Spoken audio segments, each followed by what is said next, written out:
nós estamos começando o segundo bloco do programa de hoje, discutindo o problema do anel rodoviário de Belo Horizonte, mas, como eu disse aqui na abertura do programa, essa discussão também vale para Juiz de Fora, Poços de Caldas, Uberlândia e Ipatinga, que também precisa de anel, porque são cidades que, fora Ipatinga, que não tem mais precisa, que também tem anel rodoviário, e essa discussão vale um pouco para eles. No final do bloco passado, eu pedi ao presidente do Sindicato das Empresas de Transporte de Carga de Minas Gerais, Ulisses Martins, que falasse o seguinte: o senhor sente um clima diferente agora para as coisas mudarem profundamente, para se partir para a reforma do anel e para a construção do rodoanel, ou não? Ou o senhor sente que há muita mobilização enquanto, e lembrou bem a Ivana, que enquanto há um acidente grave e tudo, mas depois vai voltar tudo à estaca zero?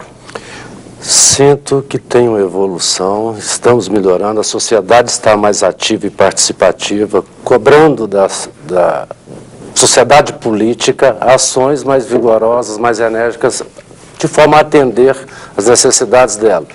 Todavia, cabe a essa mesma sociedade civil aí cobrar dos agentes públicos, dos políticos, dos nossos representantes, as ações, para que novamente não seja necessário uma tragédia para que a demanda seja atendida. Essas medidas anunciadas aí com acordo nas reuniões com o DENIT, as medidas emergenciais, informação para o motorista sobre a situação, sinalização de rota alternativa, como é que o senhor viu? O senhor que está aí presidindo um setor que passa, que está o tempo todo ali, que é afetado por isso, o senhor acredita no resultado dessas medidas? Bom, falou-se em restrição em determinados horários ao caminhão. Não acreditamos nela, somos radicalmente contra, tendo em vista que não é a solução. O que transita pelo anel rodoviário em norte, sul, leste, oeste, o Brasil, de alguma forma, boa parte passa por aqui. Como restringir esse trânsito? Vai ser um caos nas rodovias federais que circulam Belo Horizonte, 381, 262, onde vão parar esses caminhões? Não temos lugar para parar. Ainda que se faça todas as programações de viagem, vão ter atrasos no abastecimento das necessidades, não só de Belo Horizonte, parte de Minas Gerais, como de outras unidades da federação, embora sejam atrasos de horas, podendo chegar aí a meio-dia ou um pouco mais, mas vão ter atrasos. Tá certo.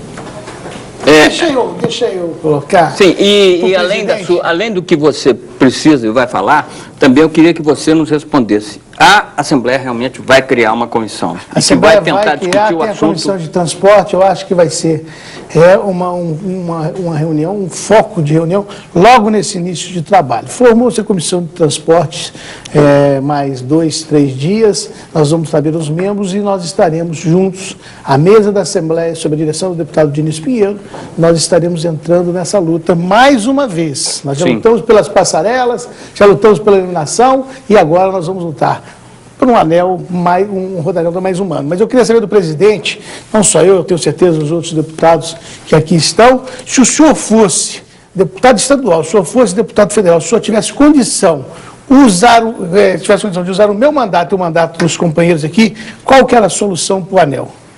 De curtíssimo prazo, que é o que nos tem sido solicitado, é fiscalização em radar. A longo prazo, claro, é a construção de um novo anel. Se a gente colocar um radar a 60 km por hora, 70 km por hora, é a velocidade permitida da via? Não, muito pelo contrário, nós vamos ter um fluxo contínuo. Isso que eu queria saber. E outra coisa também, deixar para os companheiros, o Gabriel, quando fala, a gente fala, nós vamos ter um diretor do DENIT. Nós sabemos perfeitamente, será que o diretor que está conversando hoje vai mudar a direção ali no DENIT? Se mudar a direção, será que vai cumprir o que está sendo tratado hoje? Estou falando aqui como deputado, porque a gente já viu isso. Por que não andou uma obra ou outra obra? Não andou porque mudou o diretor, ou mudou o secretário, ou mudou o presidente da República, ou até mesmo o governador do Estado.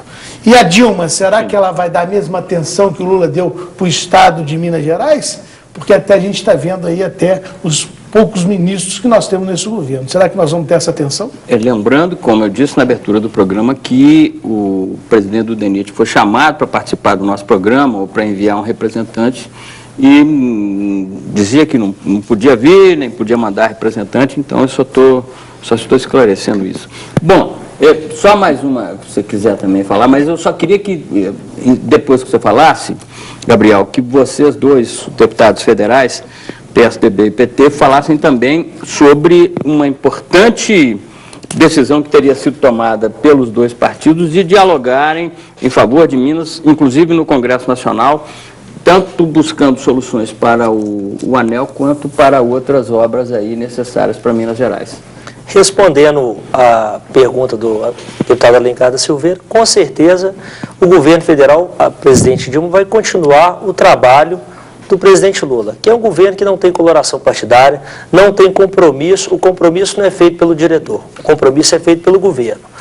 A exemplo disso, hoje está reunido aqui em Minas o ministro Fernando Bezerra Coelho, esteve reunido com o governador Anastasia, onde foi liberado 50 milhões de reais do governo federal para o governo do estado, para atender as cidades atingidas pelas calamidades públicas, pelas chuvas que a gente teve no final do ano passado e início desse. Então é um governo que não tem coloração partidária, é um governo que atende ao estado e atende ao país. E também reunido com o prefeito de Belo Horizonte, onde anunciou 20 milhões de reais para atender o nosso município. A gente percebeu, inclusive, e a questão da presença hoje, da visita do nosso ministro da Integração, ela é importante porque ela também diz respeito ao ANEL. O Antônio Carlos já recebeu recurso do Ministério da Integração. E hoje a visita do ministro da Integração trazendo recursos para cá, que inclusive podem ser, dependendo da forma que for, podem ser aplicados às obras emergenciais do ANEL. E outra coisa, a gente vê o entrosamento entre os poderes. A gente tem aqui o prefeito Márcio Lacerda, o vice-prefeito Alberto Carvalho, Fernando Pimentel, um ministro que foi prefeito de Belo Horizonte, trouxe aqui a última obra emergencial do ANEL. Foi feita pelo todo o recapeamento de todas as pistas, de toda a pista do ANEL, feito aí na gestão do prefeito Fernando Pimentel, na continuidade do prefeito Márcio Lacerda. Então, esse é o novo clima, esse é o momento da bancada mineira caminhar unida, e esse caminho a gente vê que vai conseguir aqui também. Deputado, queria pedir desculpas para dizer, eu não fico tão otimista com a presença do ministro, não, porque logo depois ele deu uma entrevista dizendo que isso não é da pasta dele e que ele era solidário com a questão, mas que isso tinha que ser resolvido lá com o transporte, com o DENIT. Acho que não é tão simples, né? Não é só uma questão de vir, a gente tem visto isso na prática. Eu queria continuar cobrando que o Ministério se envolva. A questão da aplicação de um recurso do Ministério da Integração depende de todo um estudo se cabe ou não a calamidade pública. Então, essa resposta do ministro talvez responda aí a uma alternativa que a gente criou. Mas mesmo que não seja um recurso do Ministério da Integração, a gente já tem garantido o Departamento Nacional de Eu preciso ouvir a palavra, nós precisamos ouvir a palavra do deputado Rodrigo de Castro sobre esse diálogo, PT, PSDB e outros partidos, e também sobre como é que ele está sentindo esse momento em relação ao ANEL e também, claro, a outras obras importantes, 381, 040. Bom, realmente hoje há uma disposição muito grande de diferentes governos, diferentes governantes, diferentes partidos dialogarem. Nós temos visto aí realmente uma melhoria da qualidade do diálogo entre o governo federal e o governo do estado, agora nesse início de gestão, que nós esperamos que isso continue daqui para frente. Essa união também entre os deputados é fundamental para que essas questões não fiquem paradas, para que elas sejam fiscalizadas, e há propostas também que já foram feitas antes, que podem ser a solução.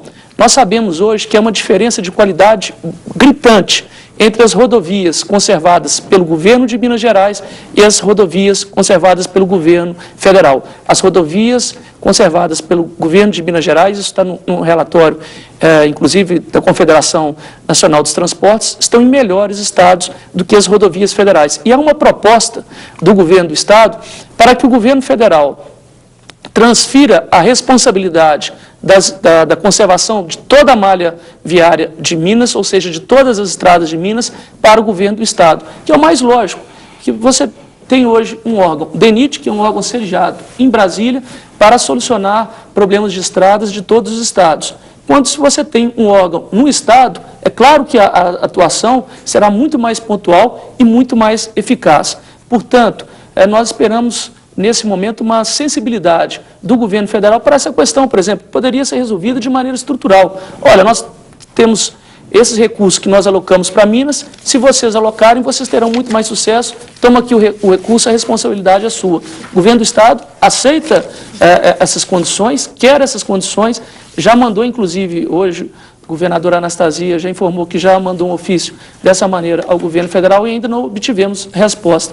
Então, de repente, problemas tão graves acontecendo, sejam aí a motivação para nós termos soluções efetivas para os graves problemas de trânsito que ainda temos em Minas Gerais. Eu conversei hoje com José Aparecido Ribeiro, ele participou recentemente do nosso programa, um estudioso dessas questões aí rodoviárias em Minas e no Brasil, e ele dirige uma ONG que trata do assunto, e ele me disse o seguinte, resumindo a nossa conversa, que foi mais longa: espero a vinda a Minas Gerais, nós mineiros esperamos, do ministro dos Transportes, Alfredo Nascimento, que me parece, dizia ele, que está mais preocupado com as hidrovias da Amazônia. Claro que as hidrovias são importantes, do que, por exemplo, com problemas como o do Anel. Ele disse, recapeou, resolveu, e não é bem assim. Então eu só queria registrar essa fala do José Aparecido Ribeiro. Estamos terminando o programa. Algum dos senhores tem alguma coisa para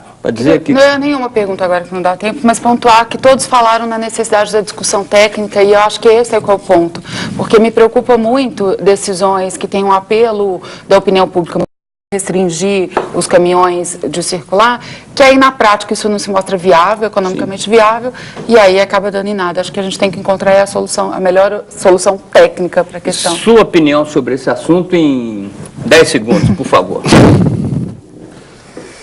Bom, a solução do anel rodoviário para nós, transportadores, as empresas de transporte de carga, a solução imediata passa por uma fiscalização intensa, Tá certo. representativa, permanente, diuturna, não tem outra Reforma solução. também? A reforma nós vamos aguardar, porque aí é só com a construção de um novo anel rodoviário. Tá certo, eu queria agradecer muito a presença dos senhores. Evidentemente que o tema cabe muito mais discussões, os senhores serão convidados outras vezes. Queremos agradecer também a presença, né, dos espectadores e espectadoras, dizendo que no fim de semana estaremos juntos outra vez. Uma boa noite, até lá.